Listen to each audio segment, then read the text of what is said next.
YouTube. Thanks for joining me for another amazing custom old school bike build. Tonight I want to talk to you guys about custom BMX frame building.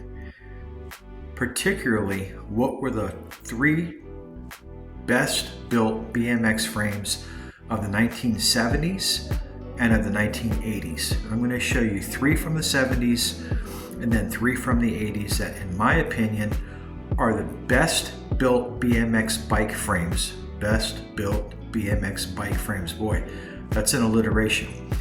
And I'm also going to show you, in my opinion, 3 of the lousiest built BMX bike frames. So let's take a look at this list of bikes first of all from the 1970s. This is going to be about a 10 to 15 minute video. So sit back and relax. Let's talk about how these frames were constructed, the materials and methods of welding that were used, and how they've held up 40 years later. In some cases, almost 50 years later. Okay guys, the first example I want to use is a 1979 Cook Brother BMX bike. This is a very well-known bike in the BMX community. This is one that I'm in the process of finishing, and this is one that I've already done a video on that has been completed. They're very similar frames in construction. They're both made out of 4130 chromoly, and you will notice that they look like they are TIG welded.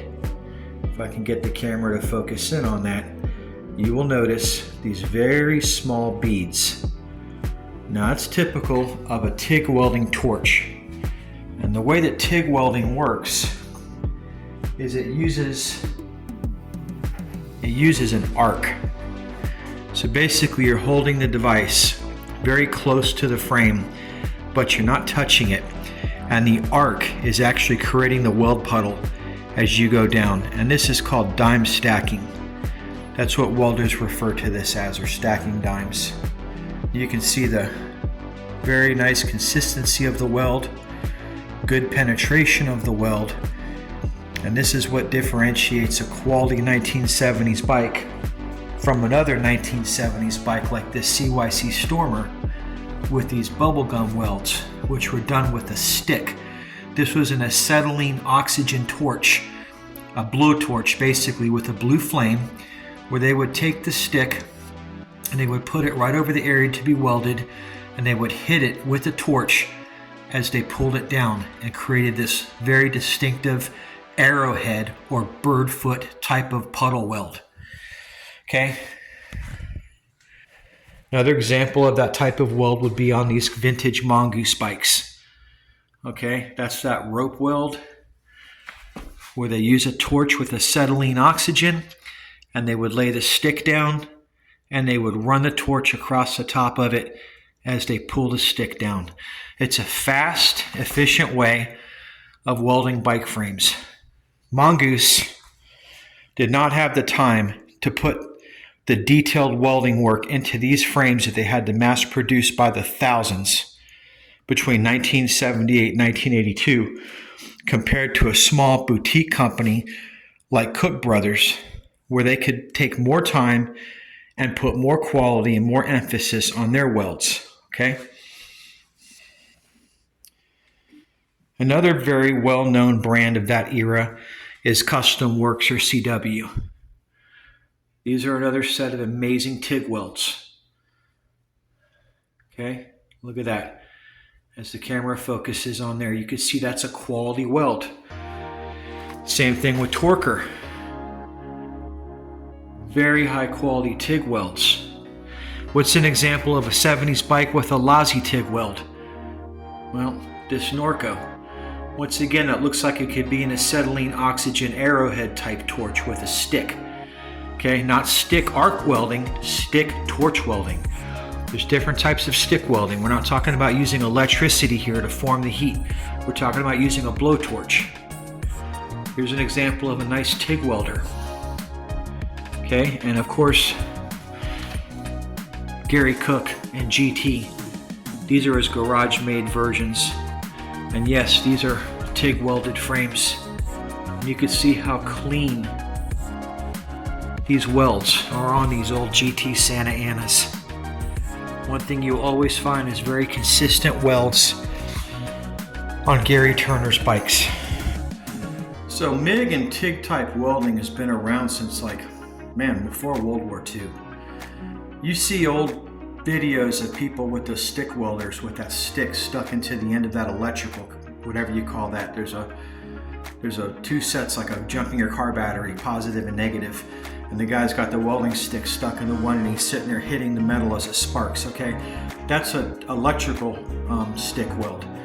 With these bikes, yes, they did do some of that, but from what I've seen on the videos, a lot of these were torch welds with acetylene oxygen, the 2-tank system, where you had the torch that you would have to dial in to get the flame set just right. And they would heat everything up with the blowtorch and then lay their puddle, which of course turns into the bead. That was very common with Mongoose. Yes, later on, when they made the California type frames, which are right here, which were made in the mid-80s, this is an expert, and this is another expert comp, okay? Yes, those frames were heliarc welded, and that is a type of electrical arc weld where the arc creates the heat and melts the rod and creates the weld. But in the early days, they were using a blowtorch to put those frames together, and that's why you got those very distinctive arrowhead, bird feet, rope weld, whatever you want to call them, Christmas tree type welds. But don't get confused with the Christmas tree type pattern, because that's a certain pattern that arc welders use too, so that can get confusing. But yes, that is my opinion of the top 3 1970 bike welds. It's going to be between Cook Brothers, California Works, and Torker. And you could also put GT in there because his bikes were being manufactured for various manufacturers as early as the mid-1970s. He actually made bike frames for CYC and other top BMX companies. He welded for a lot of people before he went on his own. So yes, we're definitely going to include GT bikes in the 70s and the 80s. And then the 3 examples of probably the worst type frames would be the CYC Stormer, which is sad because I really like them. They just didn't put a whole lot of quality into the welds on their bike frames. Out of all my vintage bikes, I think those are probably the sloppiest welds that I have on any of them. But hey man, you know, I'm not criticizing the brand. They were a production bike. They made a lot of them, but nothing like Mongoose. So they probably didn't have their production dialed in that great. I mean, I'm going to show you 2 examples of Stormers real quick, and you can see the difference in the welding just between 1 year. Take a look. Right, so remember I told you guys about this bike right here? Look at those sloppy welds on the 78. But if we go over to the 77, you can see the welds are much better. Okay, you don't see splatter. It looks more like a TIG type weld. And they actually laid a bead out all the way along the head tube. Now you look at this. Okay, what's the next year's model? Not really consistent. You know what I mean, guys? Again, here's a 1977 Mongoose gusset done with a blowtorch and a stick. This is stick torch weld, not a TIG torch, and acetylene oxygen torch. And then here is a much more refined, probably an arc welder, probably heliarc, some type of MIG or TIG welder that went into this frame. So when people say to you Mongoose frames, were they torched or were they TIGged or MIGged? The answer is both, all of the above. Okay? All the gusseted Mongooses have the acetylene oxygen torch and stick method of welding, not the electrical arc method. Let's take a look at some Giant made bikes. These are Schwinn's made by Giant. We'll try to see if we can get a close-up on this chrome frame weld. There we go. That's a nice weld pattern right there. Giant makes a really nice product. All of these Schwinn frames, I always talk about the quality of the welds on a Schwinn. Top-notch quality, okay? Fuji's, oh, not so much. You got that rope weld again. That was done with the blowtorch. And then Cook, you already know about them. I showed you the quality of that weld. And let's take a look at Hutch. This is a early to mid-school BMX bike frame. And yes, there's a lot of factory paint or powder applied, but they appear to be MIG or TIG welded, arc welded. All right. So guys, those are 3 bikes from the 70s and 3 bikes from the 1980s that show the various types of welding. Most of these frames are all 4130 chromoly. There is mild steel used on the CYCs, but all of these other frames that I showed you are a structural aircraft grade 4130.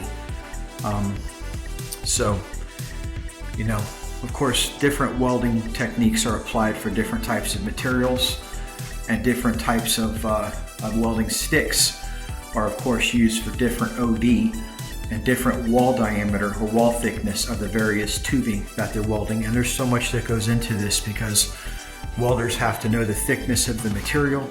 They have to understand the type of material they're welding. It takes a lot of hours to dial in the techniques that are required to work on bicycle frames. I mean, it's not like you could just go do 40 hours worth of welding and all of a sudden you're going to work for a manufacturer. I have a feeling these guys from Mongoose back in the early days, when they probably perfected their techniques in welding, I bet you a lot of the other shops in the area tried to recruit these guys and steal them from Skip Hess.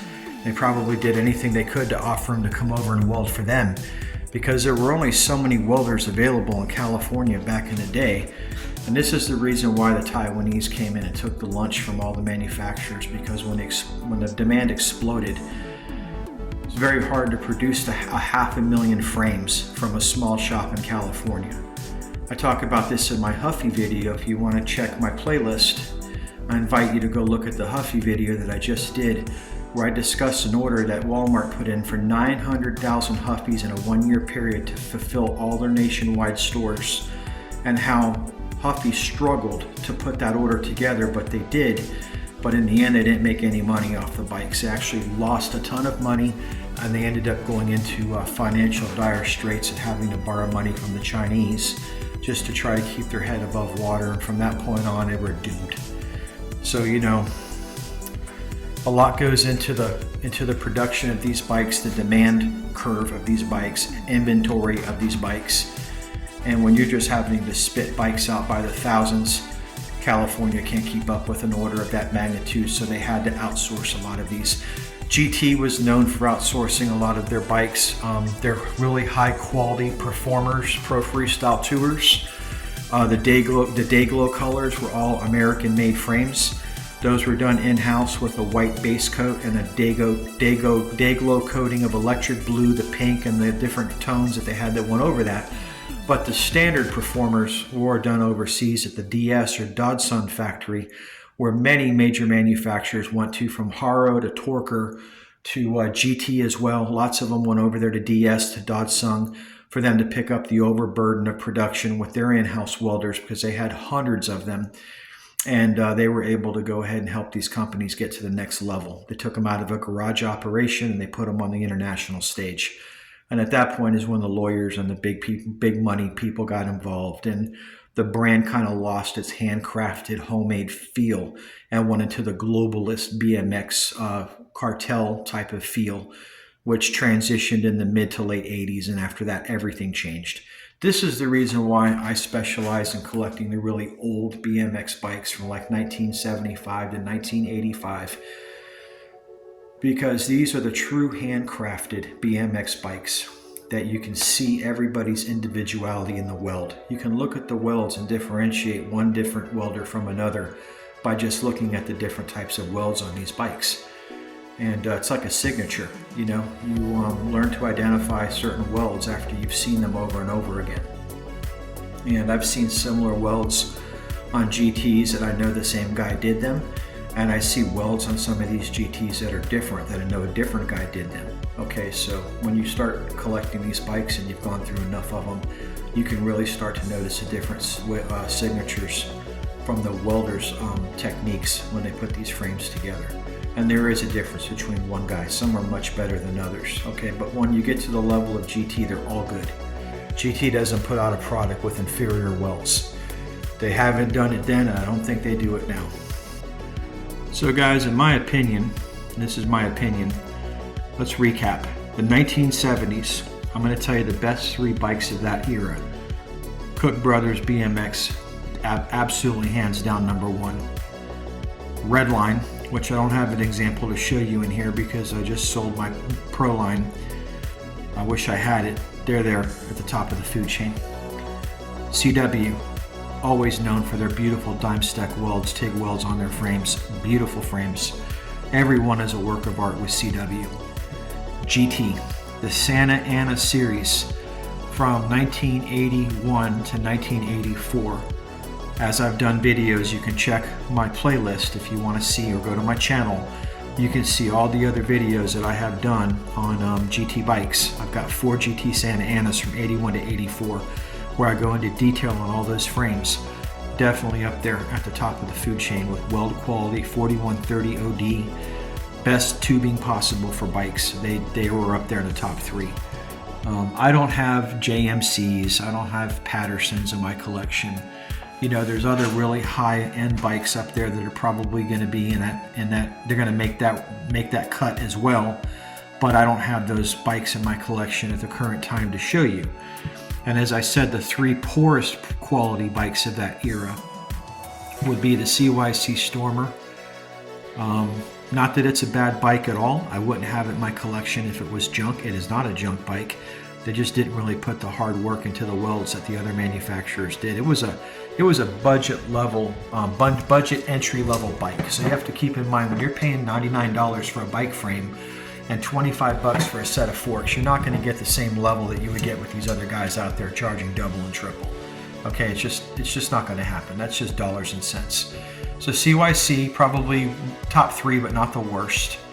I would put Mongoose in there as well, but I love Mongoose so much, I don't want to say anything bad about them. But the truth is, the old school gusseted Mongooses were heavy bikes. That's the reason why you can't break them. You compare a Cook Brother frame that comes in under 5 pounds to a Mongoose frame that comes into 8 or 9 pounds, 10 pounds. The difference is the Mongoose is built like a Tiger tank, and the Cook Brother bike is built like a Sherman, a Zippo. And you know the difference between the 2 tanks if you know anything about World War II tank battles, okay? There just was no comparison. Same thing with the way these bikes are built. You know, the GT is a fast, mobile, but thin-walled bike, and the Mongoose is a fat, thick-walled, heavy-welded frame, but extremely durable and very difficult to damage. Mongoose, CYC, and I'm definitely not going to put Schwinn in there, but Fuji does make that list. The old Fuji 750X has the same type of rope welding done with a blowtorch with acetylene, oxygen, and a stick that was used on the Mongoose frame and the CYC frame. They did not MIG or TIG weld or use any heliarc or arc type welding on those frames from what I see on those welds. So that's what I'm going to put for my top 3 of the lowest quality frames of the 1970s and 1980s, okay, because these bikes do bleed over from the 70s into the 80s. And that's going to conclude this video, guys, on BMX bike frame building, the type of materials used, the type of welds that were used, the techniques of welding, and in my opinion as a collector and bike builder, what the best of the 3 were and the worst of the 3. And again, I'm not knocking the 3 worst ones as inferior bikes. They're still highly collectible, highly desirable, and worth a lot of money. It's just the, and I particularly like the welds on that old Mongoose gusseted frame. For some reason, those little Christmas tree welds, I really like the way they do that.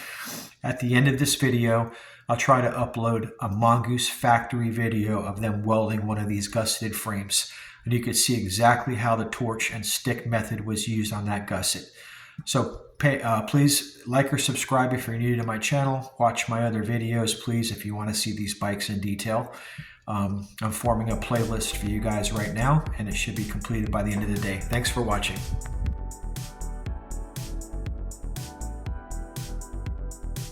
Just curious about this incredible technique. Have you ever seen oxyacetylene welding? It's like harnessing the power of fire itself. There it is. That's the Mongoose weld right there. See how that's done, guys? Imagine being able to join metal pieces And a dime stack too.